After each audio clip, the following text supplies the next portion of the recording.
ఏదైనా ప్రాడక్ట్ను నమ్మితేనే దానికి బ్రాండ్ అంబాసిడర్గా ఉంటానని అన్నారు రేణు దేశాయ్. తూర్పుగోదావరి జిల్లాలోని నరేంద్రపురంలో ఐశ్వర్య ఫుడ్ ఇండస్ట్రీస్ను సందర్శించారామె. ఐశ్వర్య ఫుడ్స్కి సంబంధించి 5 రకాల కొత్త ఉత్పత్తులను ప్రారంభించారు. మరోవైపు అకిరానందన్ సినిమాల్లోకి రావాలని తాను కోరుకుంటున్నానని చెప్పారు రేణు దేశాయ్. అకిరానందన్ సినిమాల్లోకి ఎప్పుడొస్తాడనే ఆతృత తనకు కూడా ఉందన్నారు.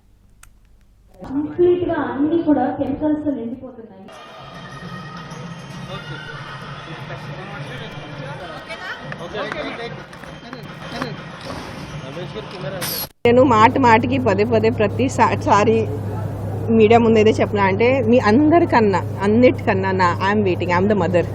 నేను తల్లి కదా, కన్న తల్లి నేను. సో మీ అందరికన్నా నాకు ఎంత ఉంటుంది. But it is his wish.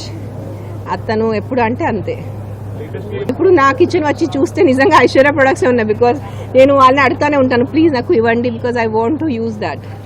Especially సంవత్సరం నిలువ ఉంచి ధాన్యం దొరకటం అంటే నిజంగా it's a big thing for me.